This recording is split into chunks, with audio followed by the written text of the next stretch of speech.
Nous sommes ici avec le docteur Georges Bouélé, fonctionnaire camerounais de l'hôpital central de Yaoundé. Exactement. Et merci de nous avoir rejoints ici à Cannes, cher Georges. C'est vraiment un plaisir de te rencontrer. Est-ce que tu peux nous présenter un peu ce que fait l'association dont tu es le président, Ascovim? Ascovim, c'est l'association des compétences pour une vie meilleure. Et c'est une association qui est comme une plateforme qui offre l'opportunité à à tous les professionnels du monde de venir apporter aux populations pauvres et nécessiteuses des villages du Cameroun et d'Afrique, à ces populations donc des connaissances afin que cette population puisse s'épanouir. Donc je suis médecin et moi je vais dans ces villages-là pour apporter mes compétences de médecin et aussi permettre aux enfants des villages de pouvoir être meilleurs que moi demain. Donc c'est une action multiple qui n'est pas seulement médicale, mais qui est aussi formatrice, qui est aussi systémique. C'est-à-dire que tu veux agir sur un ensemble en fait. Exactement. Ce que nous avons fait, c'est que nous avons commencé par l'assistance, en apportant des soins de santé gratuits à ces populations des villages enclavés. Et après, on s'est dit, si nous réussissons à faire cette assistance, c'est parce que nous sommes formés. Donc, on va aussi apporter l'éducation afin qu'ils puissent jaillir des personnes aux performances multiples et diversifiées pour une Afrique meilleure. Ok, ok. Tu as dit une fois, tout le monde est utile. Tout le monde est utile et si je comprends bien, non seulement les médecins et tous les bénévoles de l'association sont utiles, mais en fait, les villages qui reçoivent cette assistance sont aussi utiles pour les gens que tu formes. Oui. Si je comprends bien. Oui, tout le monde est utile et les villages aussi sont utiles. Je vais parler d'une situation, il y a quelques années, une enseignante d'anglais en France m'a dit « J'adore ce que vous faites, je ne sais pas comment je peux me rendre utile ». Je lui ai dit « Alors viens avec moi un week-end et on va dans le village ». Et elle m'a dit « Mais qu'est-ce que je vais faire dans le village ?» Je lui ai dit « Viens, je te réserve une grosse surprise ». Et quand elle est arrivée, pendant que je faisais ma campagne de santé, avant de commencer, j'ai réuni tous les enfants du village et on leur a offert des sucreries. Et tous les enfants étaient contents. Après, on les a déparasités tous. Et j'ai dit à l'enseignante d'anglais, alors ces enfants, ce sont des francophones, apprends-leur à parler un peu d'anglais. Elle m'a dit, en un week-end, je lui ai dit, ouais, déjà l'alphabet. Ouais. Et ils ont commencé le vendredi soir. Et dimanche, quand je suis parti voir le travail, ils étaient déjà my mother, my father. C'est ça, Ascovim. Eh ben... Ascovim, c'est apporter un peu de sa compétence et de la mettre au profit de ceux qui n'ont pas les moyens. Je suis sûr que parmi ces enfants, il y a un ou deux qui seront très intéressés par cet anglais et qui pourront mieux le pratiquer demain. Voilà. Et donc, à leur tour, se rendre utile pour leur communauté. Absolument. Absolument. C'est extraordinaire. Qu'est-ce que tu as envie de nous dire en fait sur comment fonctionnent les campagnes? Parce que là, tu reviens d'une campagne, tu as passé 12 heures en voiture du fin fond du Cameroun pour prendre l'avion et nous rejoindre à Cannes. Et après, dans très peu de temps, tu vas repartir en campagne. Tu es en deux campagnes en fait. À quoi ressemble une campagne pour Ascovim? Vous êtes en train de me demander de parler du plaisir. Je vais parler du plaisir. Alors, je suis fonctionnaire camerounais, je suis chirurgien à l'hôpital central de Yaoundé, où je travaille de lundi à vendredi. Et puis, vendredi après-midi, je prends une équipe de spécialistes volontaires, qu'ils soient camerounais ou étrangers. On forme une seule équipe qui va dans un village. Et quand on arrive dans le village vendredi dans la nuit, on s'installe.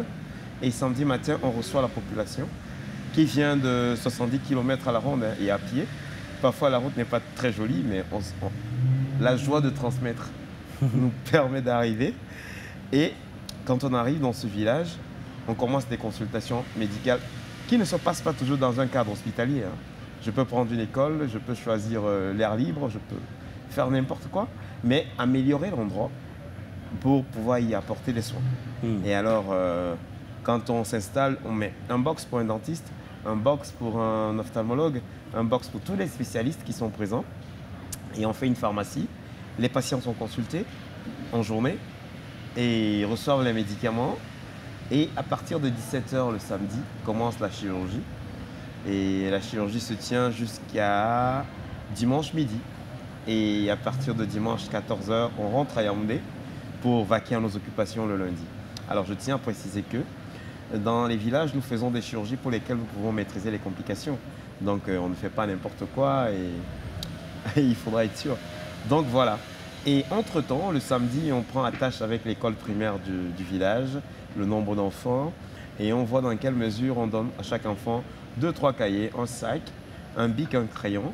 On parle avec le maître parce que parfois dans ces villages, il n'y a pas d'électricité. Donc on voit le maître et on lui donne une lampe tempête, une lampe à pétrole, ou alors de nos jours une lampe solaire. Nous donnons une lampe solaire, oui, nous lui donnons le livre, qui est le manuel qui est au programme à Yaoundé. On souhaite qu'il est aussi là-bas au village. Bah oui. Et voilà, l'idée étant que les enfants du village, ils vont nous voir à l'œuvre, ils vont recevoir du matériel, et quitte à devenir menuisier dans 5 ou 10 ans, ou bien forgeron, ou bien un grand agriculteur, c'est ça l'idée. Et les parents que nous soignons, ils sont contents, ils nous appellent toujours quoi? Nos fils. Nous sommes contents, nos fils sont venus nous traiter gratuitement. Mais nous, on leur dit, les vôtres aussi peuvent faire ça.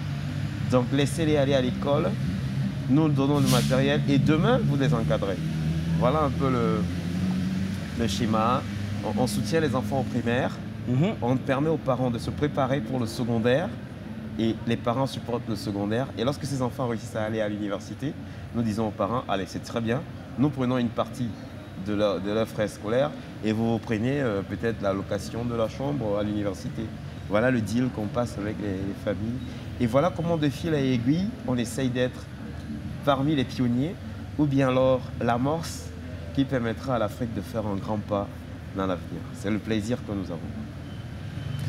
Très bien, c'est vraiment impressionnant. C'est vraiment impressionnant. Merci de partager avec nous cet engagement, mais qui est un plaisir en fait, c'est ça. C'est le Justement, plaisir. à titre personnel, qu'est-ce qui t'anime en fait? Parce que on a tous pu avoir par moments l'envie de s'engager, l'envie de monter au front, si j'ose dire. Mais qu'est-ce qui a fait que tu as sauté le pas d'une façon aussi décidée, d'une façon aussi claire en fait? En fait, moi je pense que je suis un mec heureux, avec beaucoup de chance, parce que je suis né dans une famille, je dirais modeste, ou tout simplement pauvre à la limite. Ouais. Mais mon père a été malade pendant 23 ans. Il a fait de moi ce que je suis aujourd'hui sur un lit d'hôpital ou alors à la maison. Ouais.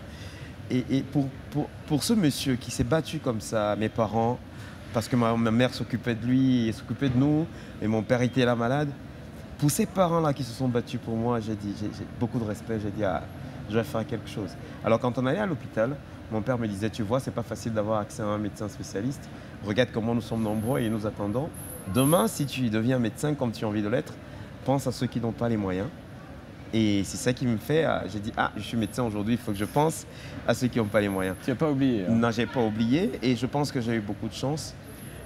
Personnellement, hein, je crois en Dieu et je crois que j'ai eu beaucoup de chance. Et je connais pas trop la Bible, mais je sais très bien que c'est dit d'aimer son prochain comme soi-même. Et le meilleur moyen que moi j'ai pour le manifester, c'est de faire ces œuvres humanitaires-là. Ouais. Et puis le troisième, si on peut dire la troisième chose qui sous-tend ma motivation, c'est que j'adore voir les gens sourire. Vous voyez quelqu'un qui est malheureux parce qu'il a une maladie qu'on rencontre beaucoup chez nous, c'est-à-dire la hernie, parce que ce sont des populations qui travaillent énormément.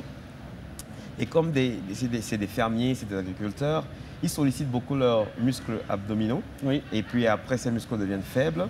Et ils ont donc une issue de la viscère à travers un trou de faiblesse. Alors, ces gens présentent dans cette hernie-là. Et moi, je me dis, voici un monsieur qui souffre pour une pathologie pour laquelle on peut le prendre en charge en 45 minutes. Alors, si je peux lui donner 45 minutes de ma vie gratuitement, je le fais. Et c'est ce qu'on fait tous les week-ends. À Scovim, aujourd'hui, c'est 70 interventions par week-end. C'est ça, c'est ça. 40 week-ends par année, en fait. Environ 40 week-ends par année, oui, ouais. Exactement. Fantastique. Georges, si tu avais un message à adresser aux gens qui nous regardent et au monde en général, qu'est-ce que ça serait?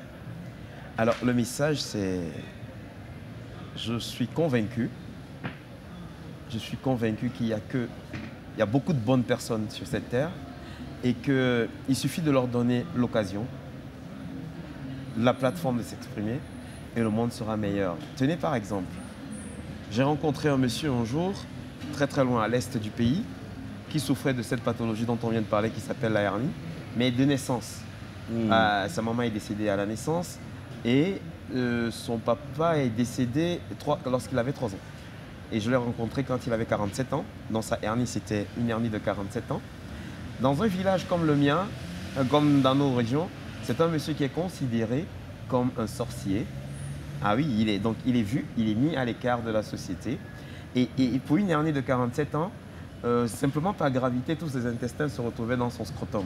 Oui. Donc c'est un monsieur qui avait un volumineux scrotum, qui ne peut pas marcher droit, qui marche un peu bancal, et qui est vu dans le village comme un sorcier et qui est maintenu à distance. Et j'ai vu ce monsieur et je me suis dit, 1 ou 2 heures d'intervention chirurgicale gratuite, ça va aider ce monsieur. Et tenez-vous tranquille, lorsque je l'opérais, il a commencé à parler. Et il m'a dit, docteur, est-ce que vous avez fini? Docteur, est-ce que vous avez fini? La 4e fois, je lui dis, mais c'était un peu agaçant. Je lui dis, calme-toi, je vais finir. Et il m'a demandé encore pour la 5e fois, docteur, est-ce que vous avez fini? Et c'est à ce moment, je lui dis, oui, j'ai fini. Et il a regardé autour de lui et il a dit, cette infirmière sera mon épouse. L'autre infirmière, je vais l'épouser. Je vais commencer à travailler. Je vais commencer en chant. Vous voyez, c'est un monsieur qui a vécu 47 ans de frustration pour 2 heures d'intervention. Ouais. C'était quelque chose qui m'a beaucoup marqué. Et il y a tellement d'histoires comme ça où on a pour 1 ou 2 heures d'intervention chirurgicale gratuite, ou bien une petite fille de 7 ans qu'on a rencontrée qui avait une acuité visuelle à 3 sur 10. Et dès qu'on lui a donné une paire de lunettes que quelqu'un a bien pu donner en Europe, parce que beaucoup de gens nous aident, hein, quelqu'un a pu donner une paire de lunettes en Europe, il m'a dit voilà, quand tu seras dans un village, si ça peut aider quelqu'un, tu lui donnes. Et moi je donne la paire de lunettes à la jeune fille de 7 ans et elle voit 10 sur 10. Son acuité visuelle a été améliorée. Donc quand je vois ça, je me rends compte que 1 euro dans mon pays permet de soulager des souffrances, permet d'acheter du matériel scolaire pour un enfant, permet d'aider. Donc j'ai une intime conviction que beaucoup de gens qui nous écoutent ou bien qui verront ça, trouveront quelque part dans le monde une association avec laquelle ils peuvent travailler et faire une action humanitaire. Et si c'est avec Ascovim, c'est avec joie que nous les accueillons. Déjà, je tiens à remercier l'opportunité, la visibilité que Orio nous apporte. Et je pense sincèrement que c'est ce genre de collaboration qui permettront de réduire la souffrance dans le monde et de lutter contre la pauvreté. Parce qu'en ce temps, ce n'est plus un slogan. Nous sommes en train de discuter. On a dit, je sors d'une brousse il y a quelques jours, je vais repartir. Et Orio m'a donné l'opportunité de travailler. J'ai le plaisir de m'exprimer aussi. J'ai le plaisir d'aller dans un village et j'ai le plaisir d'être ici, de pouvoir parler de ce que je fais. Donc je remercie toutes les personnes de près ou de loin qui ne cessent d'apporter leur motivation à cette action. Vous savez, il y a un moment où je me suis dit, est-ce que je suis dans le bon chemin? Mais j'ai eu l'opportunité un jour que CNN, la chaîne de télévision américaine, avait reconnu notre activité comme étant parmi les 10 meilleures activités dans le monde. En 2013. En 2013, exactement en 2013. Donc tout ça, vous voyez l'opportunité que j'ai ici. Toutes ces reconnaissances-là a un seul but, me donner de l'énergie, me pousser de continuer. Et c'est avec joie que je vais continuer. Et avec toute mon équipe, j'espère qu'on va continuer à soulager 1 ou 2 personnes sur la Terre. C'est l'essentiel, c'est l'essentiel. Chacun a son rôle à jouer. Exactement. Chacun a son rôle à jouer. Merci Georges, merci. C'est un plaisir, Vincent.